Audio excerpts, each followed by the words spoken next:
Hello student, welcome again. आज board पे हम लोग पढ़ेंगे, मीन्स व्हाइट बोर्ड पे नहीं पढ़ेंगे, चौक वाला बोर्ड होगा, इस पे हम लोग डिस्कस करेंगे।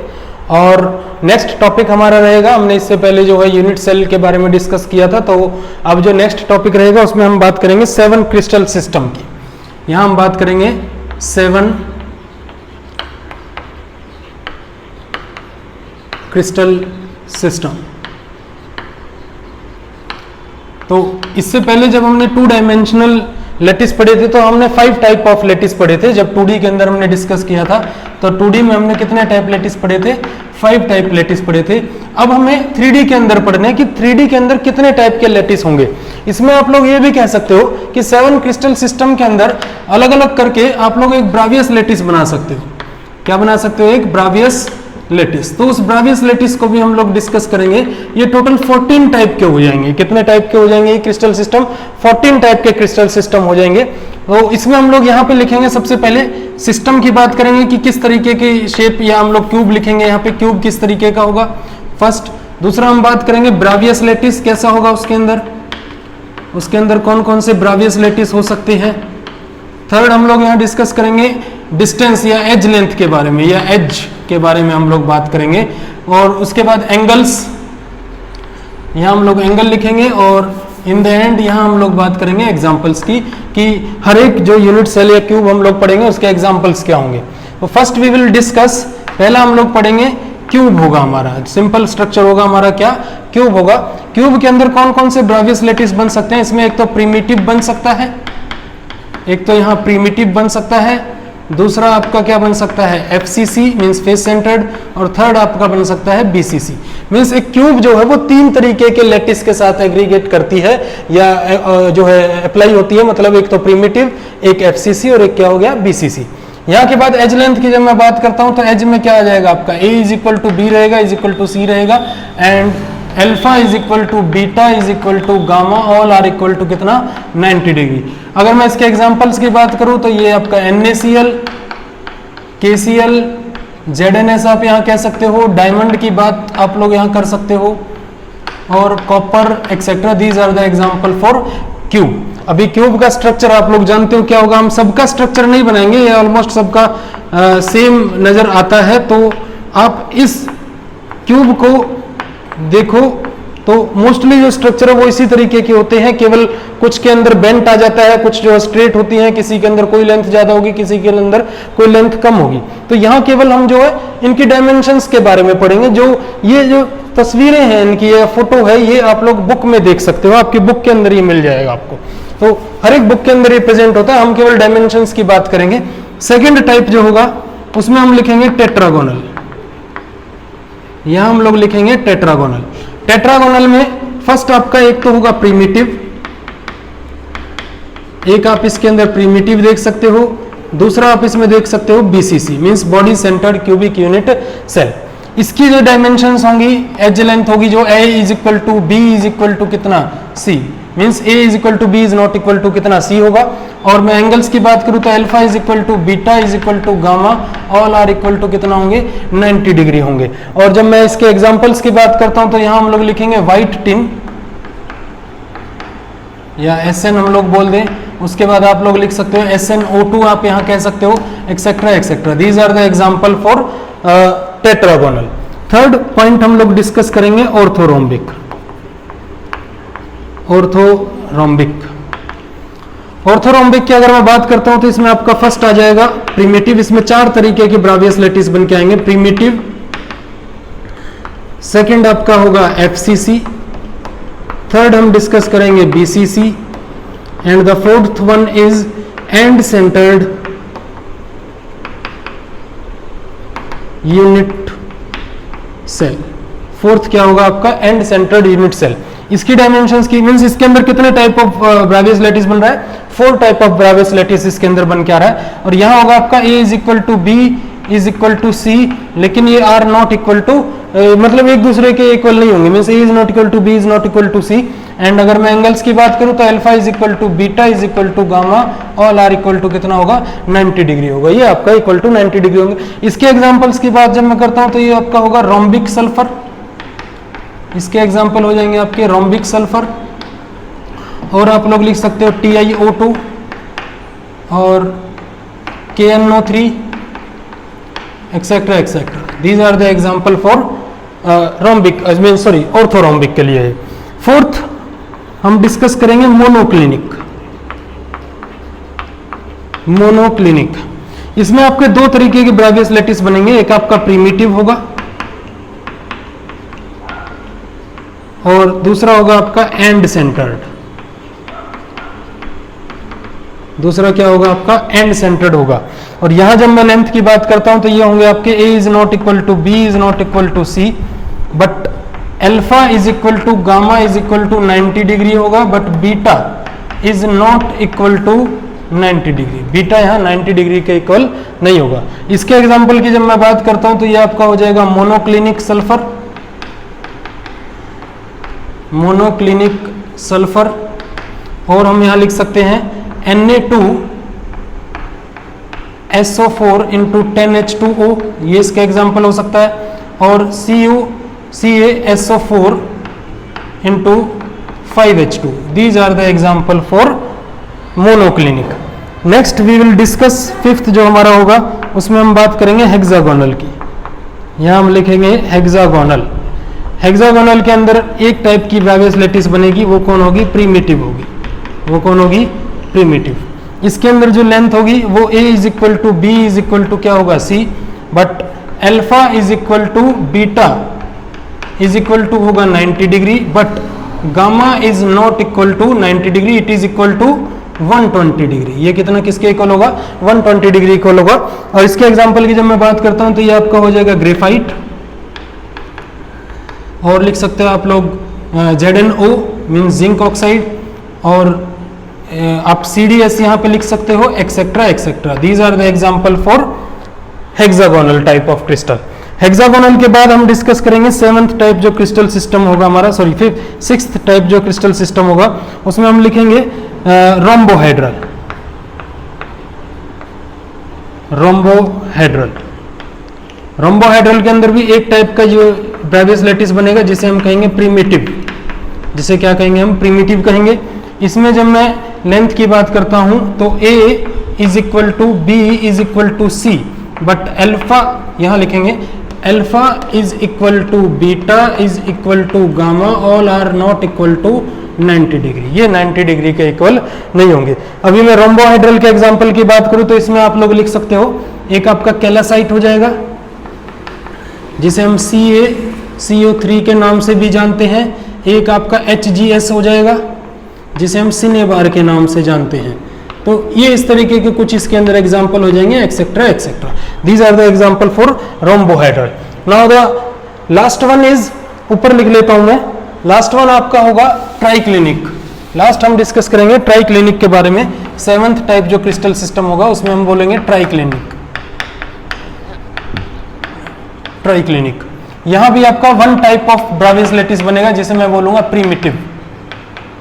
ये भी आपका क्या होगा? केवल प्रीमिटिव होगा.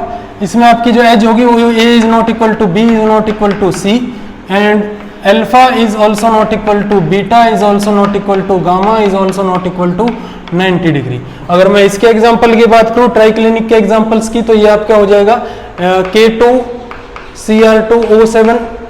इसके बाद आप लोग लिख सकते हो इसमें CuSO4 इंटू 10, या मैं बोल दूं 2H2O etcetera etcetera. These are the example of triclinic solid के लिए. अभी आप इन सबको काउंट करो. 3 2 5 4 9 एंड 2 11 1 2 3 11 एंड 3 कितना हो गया? 14. तो these are 14 type of crystal lattice in 3D structure. Means 3D crystal के अंदर कितने टाइप ऑफ लैटिस होंगे? तो 14 टाइप ऑफ लैटिस होंगे. मींस क्यूब के अंदर जब हम जाते हैं तो इसमें 3 टाइप का लैटिस ब्रावियस लैटिस बनता है. इसमें 2 टाइप का, टेट्रागोनल के अंदर, ऑर्थोरोम्बिक में 4 टाइप का, मोनोक्लिनिक के अंदर 2 टाइप का, उसके बाद हेक्सागोनल में 1 टाइप, रोम्बोहेड्रल में 1 टाइप, ट्राइक्लिनिक में 1 टाइप. तो टोटल कितने टाइप ऑफ लैटिस हो गए आपके? 14 टाइप ऑफ लैटिस हो गए. इन्हें हम क्या कह देते हैं? ब्रावियस लैटिस बोल देते हैं. इन्हें क्या कह देते हैं हम लोग? ब्रावियस लैटिस. तो ये आज हमें पढ़ना था कि जिसमें हमने पढ़ा कि जैसे 2D के अंदर 5 टाइप ऑफ क्रिस्टल लैटिस होते हैं, ऐसे सिमिलरली 3D के अंदर कितने टाइप ऑफ लैटिस होंगे? 14 टाइप ऑफ लैटिस होंगे, जिन्हें मैं क्या बोल सकता हूं? ब्रावियस लैटिस बोल सकता हूं। आप इसका स्क्रीनशॉट लो, इसको नोट करो। Now we will discuss our next topic.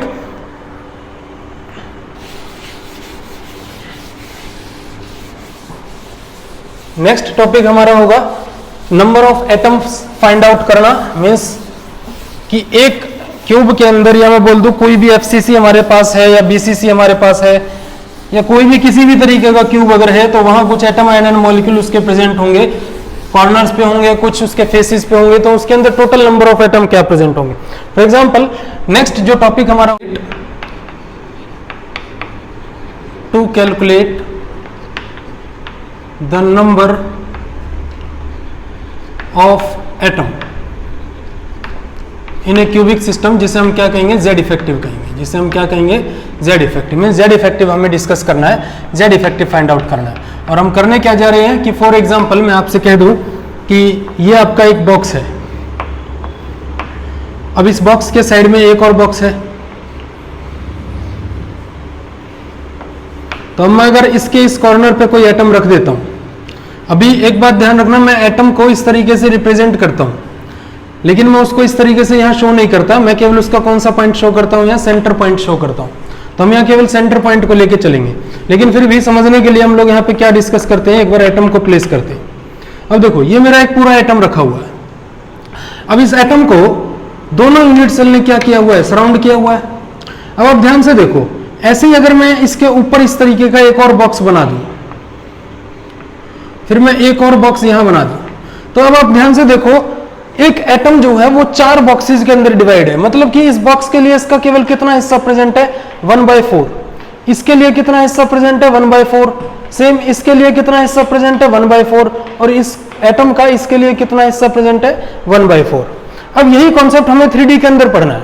3D में हम क्या करेंगे कि जो ये लेयर अभी आप लोग देख रहे हो, अगर मैं इस बोर्ड को ऐसे कर दूं, तो और इसी इन 4 बॉक्सेस के ऊपर 4 बॉक्स और रख देता हूं मैं, तो उनके अंदर भी जो ये एटम होगा, उसके कॉर्नर के लिए भी ये एटम क्या होगा? कॉमन होगा। तो अभी इसका हिस्सा कितना प्रेजेंट है? 1/4। लेकिन जब आप इस पे एक और लेयर प्लेस कर दोगे, तो क्या होगा कि यही एटम 1 और कई सारे हिस्सों में बट जाएगा, तो फिर उस वक्त इसका कितना हिस्सा प्रेजेंट होगा? केवल 1/8 पार्ट प्रेजेंट होगा। मतलब मैं आपको कैसे समझाऊं इस बात को, कि मैं डॉट डॉट करके आपको ये दिखाता हूं कि मैंने इसके ऊपर एक और जो है प्लेट, या मैं बोल दूं कि बॉक्स मैंने प्लेस करा दिए। ऐसे ये डॉटेड करके मैं एक और बॉक्स को यहाँ पे प्लेस करा रहा हूं। अब क्या हो गया? टोटल कितने बॉक्स हैं? 8 बॉक्स है, और 8 बॉक्स के लिए ये एटम क्या है? सबके लिए कॉमन है। तो कॉमन होने का मतलब क्या होगा कि अब इस एटम का हर एक बॉक्स के अंदर कितना पार्ट प्रेजेंट है? अगर आप समझ पा रहे हो, 1/8 पार्ट इसका प्रेजेंट है। यही चीज हमें इसके अंदर पढ़नी है कि कितना हिस्सा एक क्यूबिक क्रिस्टल के अंदर, एफसीसी के अंदर, बीसीसी के अंदर कितना हिस्सा प्रेजेंट होगा, वो हमें यहाँ डिस्कस करना है। तो स्टार्ट करते हैं फर्स्ट केस के अंदर, कि फर्स्ट में हम लोग पढ़ेंगे for simple type of cubic lattice. For simple type of cubic lattice, first for simple type cubic system के लिए हम लोग डिस्कस करेंगे। तो यहां जब डिस्कस करेंगे हम लोग, तो simple type of cubic system क्या होगा कि सिंपल के अंदर मींस प्रीमिटिव की बात जब मैं करता हूं, तो वहां केवल एटम आयन मॉलिक्यूल कहां प्रेजेंट होते हैं? कॉर्नर्स पर। एक एटम मेरा यहां प्रेजेंट है, एक एटम यहां प्रेजेंट है, एक एटम यहां प्रेजेंट है, एक एटम यहां प्रेजेंट है, एक यहां है, एक एटम यहां प्रेजेंट है, और ये टोटल 8 कॉर्नर्स यहां प्रेजेंट है। अब देखो, टोटल नंबर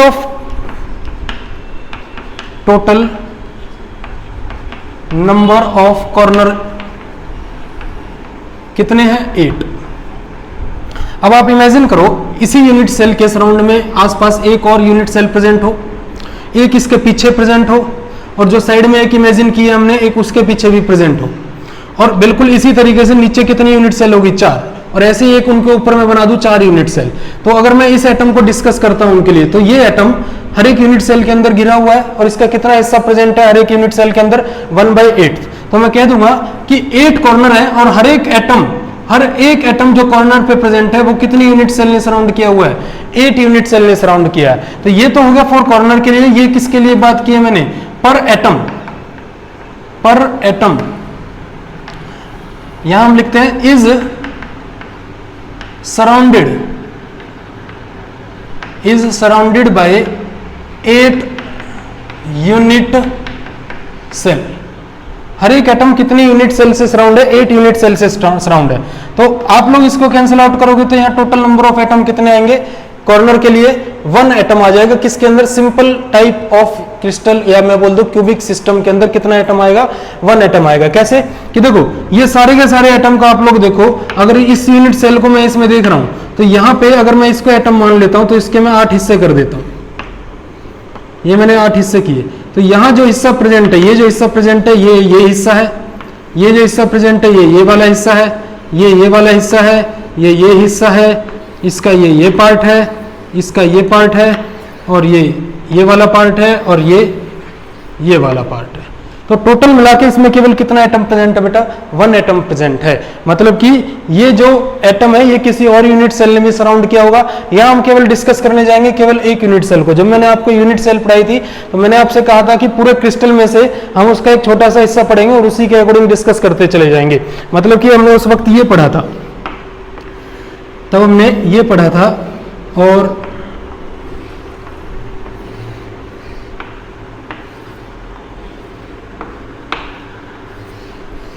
कुछ इस तरीके का एक क्रिस्टल सिस्टम हमने उस वक्त डिस्कस किया था। और इसमें आप लोग इजीली से समझ पाओगे कि हम क्या डिस्कस कर रहे हैं। ये आपके पास पूरा एक क्रिस्टल हो गया।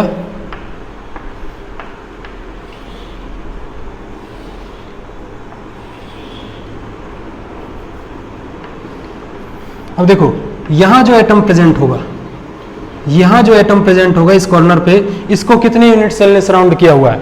1 2 3।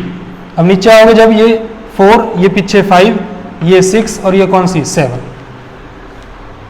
1 2 3, अच्छा सॉरी, ये 4, यहाँ 5, ये 6, ये 7 और ये कौन सी 8। मतलब कि इस एटम को कितने यूनिट सेल ने सराउंड किया हुआ है? 8 यूनिट सेल ने सराउंड किया है। ऐसे ही अगर मैं इसके चारों तरफ इसी तरीके की क्रिस्टल बनाते चला जाऊं तो हर एक एटम, जो यहाँ एटम होगा वो भी कितने यूनिट सेल से सराउंड होगा? 8 से। यहाँ जो एटम होगा वो भी कितने यूनिट सेल से सराउंड होगा? 8 यूनिट सेल से। वही काम हमने यहाँ किया है कि मतलब कि एक एटम का कितना हिस्सा प्रेजेंट है इन कॉर्नर्स पे? 1/8 पार्ट प्रेजेंट है। अब 8 कॉर्नर है तो 8 इंटू 1/8 इज इक्वल टू कितना आ गया? 1 4। तो जेड इफेक्टिव 4 सिंपल क्यूब के लिए कितना आ जाएगा? 1 आ जाएगा। ये हमें डिस्कस करना था। Now we will discuss for FCC crystal type system. अगर मैं एफसीसी की बात करता हूं तो एफसीसी में क्या होगा? Second point for FCC. FCC का शेप कुछ ऐसा होगा।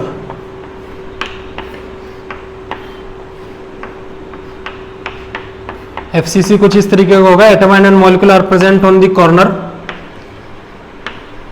एटम आयन एंड मॉलिक्यूल एक तो कॉर्नर पर प्रेजेंट होते हैं और फेस पर प्रेजेंट होंगे। इस तरीके से फेस पर प्रेजेंट होंगे। ये बैक वाला फेस और ये फ्रंट वाला फेस। अभी देखो कॉर्नर के लिए हम लोग डिस्कस कर चुके हैं 4 कॉर्नर एटम। 4 कॉर्नर एटम के लिए क्या हो जाएगा? 8 इंटू 1/8 ऊपर हमने डिस्कस किया इज इक्वल टू कितना आया? 1। Now for face centre, for face centre, face centre को देखो, ये आपका एक फेस है। इस फेस को एक यूनिट सेल साइड में होगी उसने सराउंड किया होगा और एक इस यूनिट सेल ने सराउंड किया। मतलब कि मेरा जो ये फेस है, ये जो फेस है इस यूनिट सेल का, इसके अंदर जो ये एटम है, इस यूनिट सेल के सराउंड में एक और यूनिट सेल होगी, तो ये एटम 2 यूनिट सेल से सराउंड हुआ पड़ा है। तो मैं टोटल फेस कितने हो गई? 6। एक एटम सिमिलरली पर एटम कितनी यूनिट सेल से सराउंड है? 2 यूनिट सेल से सराउंड है। तो 2 3 जा कितना? 6। मतलब कि यहां आंसर कितना आया? 3। तो हम लोग कहेंगे total Z effective is equal to 1 + 3 कितना हो गया? टोटल 4। मतलब कि एफसीसी के अंदर टोटल नंबर या Z इफेक्टिव मैं कह दूं, ये मतलब नंबर ऑफ एटम मैं कह दूं कितने प्रेजेंट होंगे? 4 एटम प्रेजेंट होंगे। और ये कॉर्नर के लिए हमने किया सॉल्व कितना? 1। और फेस के लिए कितना सॉल्व किया हमने? 3 सॉल्व किया। अब नेक्स्ट हमें डिस्कस करना है बीसीसी के लिए। नेक्स्ट है बीसीसी। थर्ड केस जो होगा वो होगा 4 BCC means body centred cubic unit cell. इसके लिए क्या होगा? बॉडी सेंटर्ड कुछ इस तरीके से होता है। एटम एंड मॉलिक्यूल कॉर्नर पर प्रेजेंट होते हैं और कहाँ प्रेजेंट होते हैं, बॉडी के सेंटर में। अभी देखो कॉर्नर के लिए, फोर कॉर्नर कितना हो जाएगा, 8 इंटू 1/8, फिर से कितना आया 1। फॉर बॉडी सेंटर के लिए कितना है, अभी देखो एक एटम है, एक ही यूनिट सेल ने सराउंड किया है, तो क्या हो जाएगा 1 हो जाएगा। तो टोटल जेड इफेक्टिव कितना हो जाएगा आपका बीसीसी के लिए, जेड इफेक्टिव फॉर बीसीसी ये कितना हो जाएगा 1 + 1 = कितना हो गया 2 हो गया। तो this is the Z effective for simple cubic lattice FCC के लिए एंड किसके लिए, बीसीसी के लिए। बहुत इजीली से आप लोग समझो, जिस रूम के अंदर आप लोग पढ़ रहे हो, इस लेक्चर को देख रहे हो, उसी रूम के अंदर इमेजिन करो, ये पूरा का पूरा जो चैप्टर, ये जो पार्ट आप पढ़ रहे हो, ये इमेजिनेशन के ऊपर डिपेंड है कि हमारे पास जो एक कॉर्नर का एटम प्रेजेंट होगा किसी भी यूनिट सेल के अंदर, तो अगर मैं उसके आसपास उसी तरीके की यूनिट सेल मान लो, उसके आगे पीछे ऊपर नीचे, तो वो एक एटम प्रेजेंट होगा जहां उस कॉर्नर पे वो एटम कितनी यूनिट सेल से सराउंड होगा, 8 यूनिट सेल से सराउंड होगा। तो उसी के अकॉर्डिंग हमने number of atom find out किए हैं। मतलब इस बात से ये क्लियर होती है कि ये एक कॉर्नर अगर है तो इस कॉर्नर पे ये पूरा एटम प्रेजेंट नहीं है, इस कॉर्नर पे केवल एटम का कितना हिस्सा प्रेजेंट है, केवल मैं कह दूं कि अगर मैं एक एटम को इस तरीके से 8th पार्ट में डिवाइड कर लूं तो इसका केवल कितना हिस्सा प्रेजेंट है, ये हिस्सा प्रेजेंट है ओनली, केवल ये जो पार्ट आप देख रहे हो, मींस इस पार्ट को मैं क्या बोलूंगा 1/8 पार्ट बोलूंगा, इसको क्या बोलूंगा मैं 1/8 पार्ट। तो this is all about the Z effective, about simple cubic system, FCC and क्या बीसीसी। इससे नेक्स्ट हम लोग डिस्कस करेंगे इसके कुछ न्यूमेरिकल्स, न्यूमेरिकल के अंदर हम कुछ कंडीशंस को अप्लाई करेंगे, उसमें और कई सारी बातें आपको समझ में आएंगी। तो नेक्स्ट वीडियो लेक्चर के अंदर हम न्यूमेरिकल डिस्कस करेंगे, then we will start our next topic. So thank you to all of you.